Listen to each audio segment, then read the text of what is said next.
Welcome back.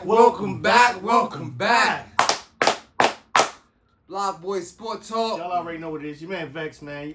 Man, Marco Polo. And we here each and every week, man, giving y'all our sports talk from the block point of view. We hope y'all had a great Labor Day. It was a lot of sports. College football came. We had tennis. We had boxing. We had baseball. Man, crazy, man. Definitely. Look forward to us appearing on YouTube. We did not get to upload the last episode, but we will be uploading this one and every future episode. Absolutely. Especially the NFL. Also, the Terrence Crawford and Canelo. It is coming up shortly. September 13th, Canelo and Crawford. Y'all already know in Vegas, it's going down. They finally get it on, man. They finally get it on. All the talk, all of that is out the window. It's time for them to put the gloves on and actually throw hands. Yeah. So speaking of boxing, we're going to break it off this past weekend. Shout out to DAZN. They put on some special events. They always have something every weekend. Even if we do not give y'all a prediction, right, it's boxing on almost each and every weekend. Oh my God! Yeah. A lot of them will not be top names, but we will give y'all the prediction for the top name boxers. With that being said, DAZN put on a ex-UFC fighter turned boxing, no age minimum. Tell them about it. All offense, no defense required. Boxing card. Now, you won't know none of the names, but some of the UFC, if you are a UFC fan, notable winners were Tony Ferguson, who stopped Salt Poppy. That was his name, Salt Poppy. Can't make this up. By a knockout. I mean, I'm talking about he hit him with about a 17-piece before the referees jumped in and stopped it. But the knockout of the night was Darren Till. It was two UFC fighters, Darren Till against former UFC champion Luke Rockhold, and they threw hands. No, go on YouTube, check out the highlights. No defense. They threw hands, knocked them out with I think the third punch of the fight. Knocked them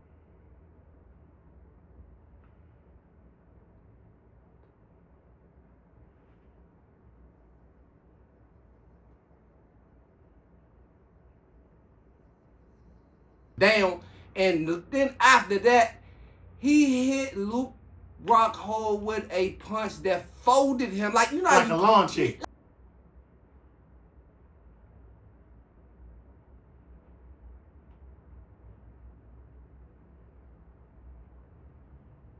Like a lawn chair. That's all you be talking about. Man, I fold you like a laptop. Nah, go to that, and I might even put that video on YouTube. Yeah, on YouTube. I throw this on the clip. He got folded. The referee actually came in and unfolded his leg because he was that folded. And that's all we got for boxing until we come up to this Terrence Crawford fight. But just like this particular event, we are still a little distraught about the Tank Davis Jake Paul situation, WWE event, not boxing event turned exhibition. Yeah, it's not a boxing event. Oh, shout out Joe Jack. What's up, player? But yeah, that's what we got for y'all in boxing. Yeah. Tell them what else we got in sports for today. All right, so also what we had this weekend, of course, was epic baseball. Your man, Kyle Schwarber hit not one, not two, not three, but 4 home runs. Four home runs in a game, which was a crazy event. Juan Soto, he happened to have a great grand slam for his 135th game, I believe, with but before since the trade, since he's been able to hit a grand slam home run. So Juan Soto did that. But also, he's heating up down the stretch. I was looking at, let me go to my notes. Right now, we got the Blue Jays, Yankees, and the Red Sox, Tigers and the Royals, Astros, Mariners, Phillies, Mets, Brewers, Cubs, and the Dodgers and the Padres all vying for playoff position, and it's nip tuck down the stretch. Nobody has separated themselves just yet. So shout out to our nationals though. They doing a whole bunch of nothing. you But see shout what we out to our we got the nationals. W on right here. You already know we got to shout them out. So that's what's going on in baseball. Just a quick note on that. Also, you want to tell them about the tennis match? What was going on? Tennis match. Y'all miss if y'all don't know right now.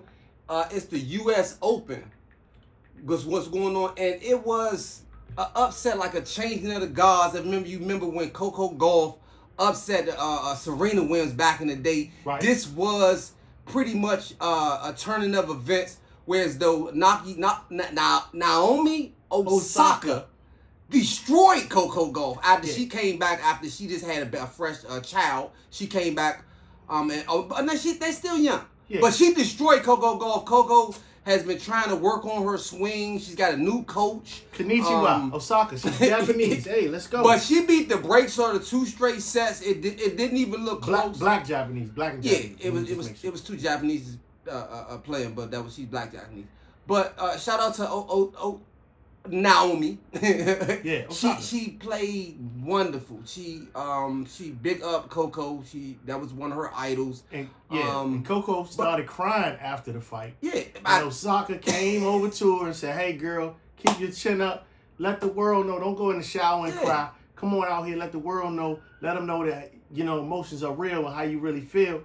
And she came out there and she, spoke through it, spoke her truth. Hey man, shout out to Coco. Shout out to Coco Gauff. Yeah. Shout out to Naomi. Yes. But also other notable winners. The best notable winner was Venus Williams at age 45. She competed in the doubles event with Leylah Fernandez, and they went on to upset the number 12 seed. They were unseeded, by the way. They upset the number 12 seed. How about that? Alexandrova and Zane. But they are in the quarterfinals. She hasn't been in the quarterfinals since 2017. With her sister. She with her sister. Serena gave her some words of confidence, told her she should come out and compete more. So we will see more from Venus even at this age. Speaking of that, that's 45. What's the GOAT's age? How old was Tom Brady? He was 44, I believe. I know Flacco 40 right now. Yeah. How old is Pacquiao right now? Pacquiao is about 46, isn't he? Yeah, just what I'm saying. Shout out to the 40-year-old, to the 45 It ain't plus. over. It ain't over. You know what I'm saying? Shout out to Pacquiao. Yeah. Shout out to Venus. Venus was looking awesome. Her serve is still holding. She attacks the net tremendously. Her size is still an advantage, and I look forward to them continuing to upset. And hey, man, they might even get the title at the U.S. Open. So that's what we got out of tennis. Sinner smashed this opponent. Alcaraz pretty much did the same thing as they move on. Who knows? Maybe they'll meet again, number 1 and number 2, which is actually good tennis. I was like, it's good when number 1 and number 2 continue to meet. The best in the world, baby. That proves that the rating system actually works a little bit. But shout out to them. Also this weekend, y'all already know it was epic college football. This is when it really went down. Week one, all of everybody. The big thing, Arch Manning going up on the road to play Ohio State, and it was a great defensive game. Yes. Oh my God, what a great game! Arch Manning, he got hit in the mouth by the chance, Ohio State. They lost a lot of players, but they just reloaded, man. They reloaded, and they actually prepared for Arch Manning. They knew they pretty much believed that he wasn't ready. They threw some things at him that he wasn't ready for. And as we seen the results of great game, though, great defensive game, great defensive. Oh, and I'm gonna pause this for 2 seconds and come right back. I gotta say this, and I just hope it isn't RIP already. Bill Belichick's first game. I thought you was gonna go to something else. I was gonna bring that in. Bill Belichick's first game in North Carolina as a coach, going up against TCU. And the first drive down the field, North Carolina looked like a hot knife through butter. They looked good. Everybody was raving and ramping. You seen the whole stadium. Man, Michael Jordan this might be building. the answer. Oh my goodness! And then they woke up. Yeah, they TCU ends up routing them 48-14. They took the mask off. They beat the brakes off. I turned the felt game off in the third quarter. They felt disrespected, and they did that. But I just had to throw that one in. Now, let me go back to the big boys, because I want to talk about all the top 10s, which was, with Ohio State and Texas. That was the 1 and 3 playing each other. But so also we had LSU playing Clemson, and Clemson. That was a good game. Epic performance. LSU pulled that one out. You know what I mean? So they took it. Alabama, who in 23 seasons hasn't lost a first game of the season, and they took it on the chin. Florida State looked like they was ready. They ready to take it to the next level. Notre Dame lost, took an L. Which goes to show that these pre actually playing game ratings don't necessarily mean that much, because however, the thing was it was very good teams that played very good teams early. Usually what you've got before they start. You get an overdog and a severe bad underdog, exactly, which makes our parlay game a lot easier.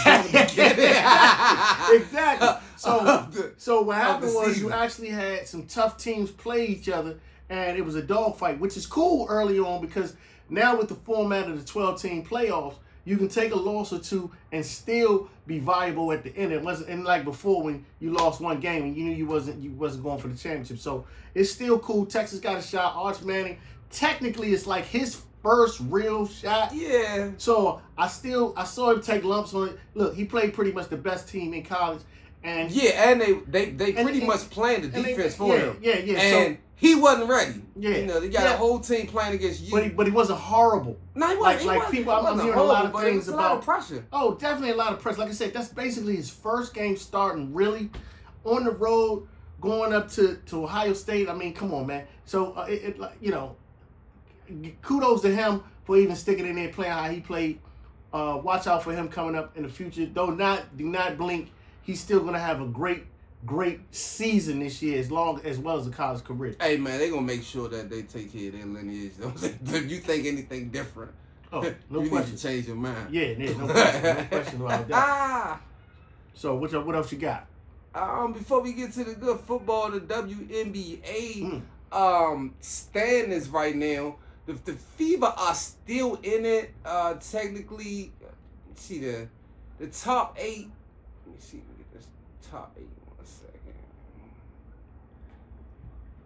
Let me see. You got it already? No. Go ahead. I'm just looking at the fact that Hamby, she was balling the Sparks, but who was that? Somebody lost 20 games, 20 something. What happened? It's just ugly.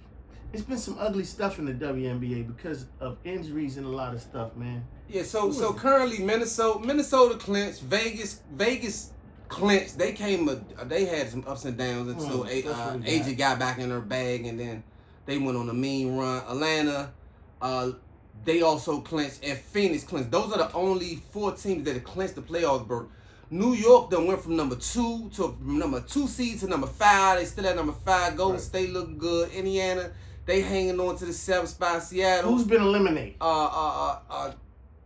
Seattle, the Washington Mystics, man. Shout out to the DMV. They haven't been eliminated.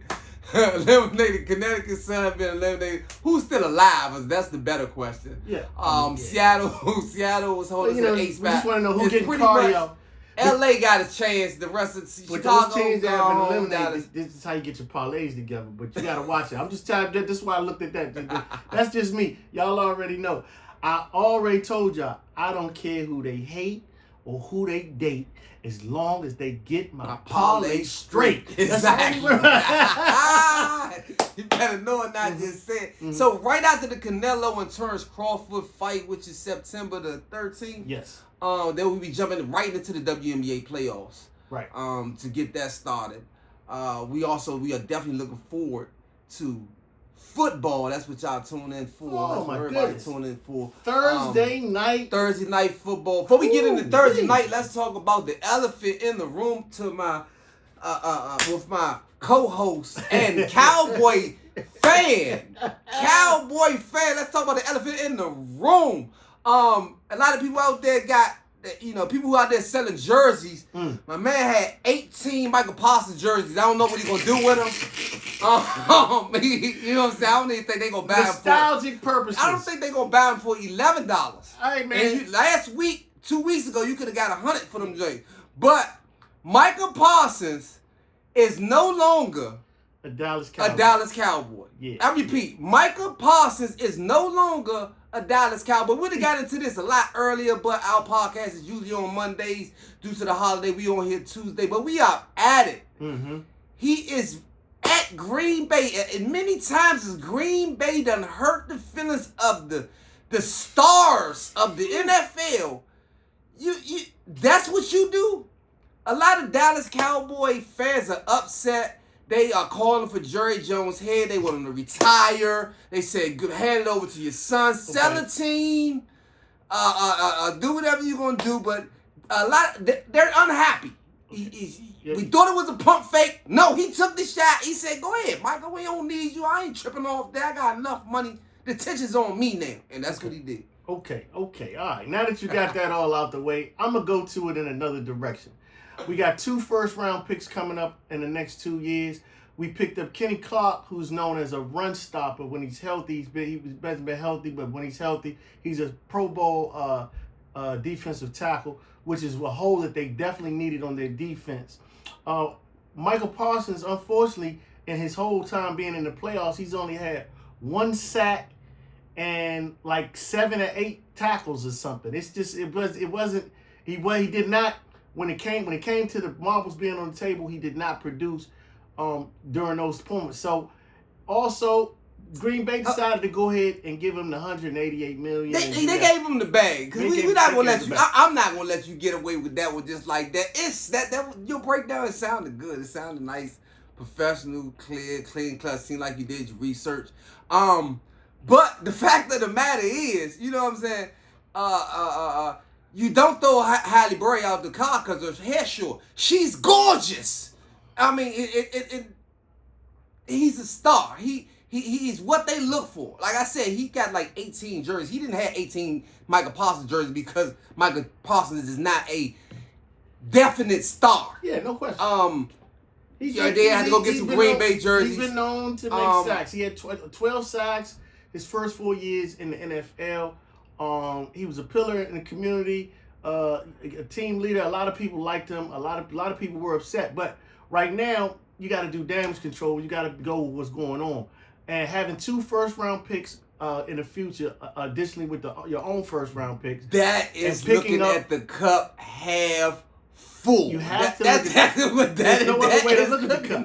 There's no other way to look at the cup. He's not coming back through the door. I see Cowboy fans. Let's see how this on plays the daily, and I walk past Cowboy fans, and I be like, sorry for your loss. You think somebody died because Michael Parsons is gone? Don't worry. I like sorry for your, and they be understanding. They just turn their head. Nah.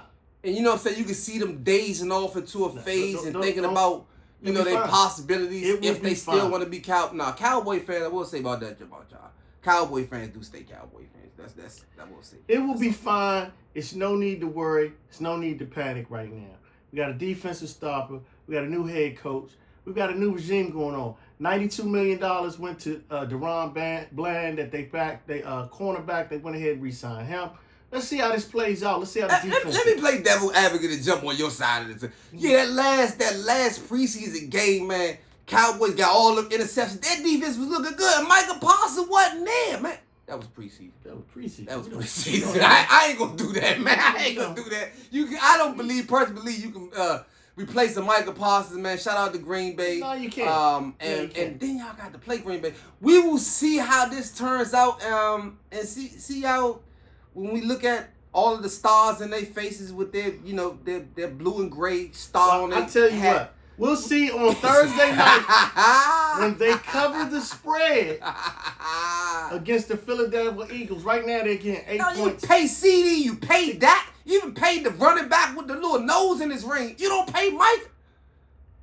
No, you can't have that, man. You wouldn't be able to pay anybody else. We just created. They created another $19 million worth of cap space, getting rid of Michael Parsons, which is why they were able to sign Deron Bland And moving forward, if Pickens is having a great season, they'll be able to continue to sign Pickens and keep him on the roster as well. So it was actually a move that solidifies the future of the Dallas Cowboys as well as what's going on right now. So Jerry Jones is a great businessman. He made the best business decision. He has not made a bad business decision since he made his first business decision. And the proof is in the pudding. He's a billionaire 10 times plus. And it is what it is. Micah's gone. They moving on. We still Cowboy Nation. They still America's. Nah, they still America's team. Shout out to the Cowboys and sorry for their loss. Okay, we'll see. We'll see how that plays out, man. But look, this is a great NFL season. Yes. About to go down. That is Thursday. Coming up Thursday. First game of the season. Who we got? Cowboys and the Philadelphia Eagles. Like I just said a few minutes ago, shout out to the Philadelphia Eagles, Super Bowl champions. They look stellar coming off a Super Bowl, but they have lost quite a few players on the defensive side of the ball. I want to see how they're able to plug and play some of their players, see what they do. See if Jalen Hurts is still going to be. They keep having him underrated. They're not saying that he is a superstar quarterback for some reason. I beg to differ. Let's see what he does playing against the Dallas Cowboys, who is completely revamped with a new head coach and Dak Prescott coming back healthy. The one thing about Dak Prescott, if you're a Cowboy fan, you gotta at least have some faith in the fact that Dak Prescott has always played incredibly well against his NFC East rivals. Pretty much against everybody in the NFC East, he pretty much plays pretty daggone well. So let's see how this plays out with a healthy Dak. You got a George Pickens. Their offense is set to be extremely high powered, but we just don't know what the question marks is on defense. Philadelphia Eagles offense is definitely high powered. Saquon Barkley should have a very good day. Let's see what happens with Kenny Clark. They just brought him in and see if they can slow down the run. I'll tell you one thing. Saquon Barkley is notoriously known to give you about $150. So that's the one thing that's going to be key. I like Philadelphia Eagles to win this game, but not in a blowout fashion. I think they'll cover the 8 points that they're giving them. So I'm taking the Cowboys plus the 8. That's coming from a Cowboy fan. With that being said, this has been BlockBoy SportsTalk. Yes, sir. You will see us each and every Monday as usual. We will be starting up our top 5 as we usually do every year. Top 5 teams we believe are in the NFL. So like, comment, and subscribe. Absolutely. Follow Vex at VXC101 on Instagram. Yes. Follow our YouTube channel. That's BlockBoy1 on YouTube. Digital World Streaming Solutions on Instagram. Yes. Like, comment, subscribe. We're gonna put some of our links up in the description. Absolutely. And we will see y'all next week. I believe that Philadelphia is also gonna win this game. I don't know about the spread, but I believe they will win this game easily after the first game of the season.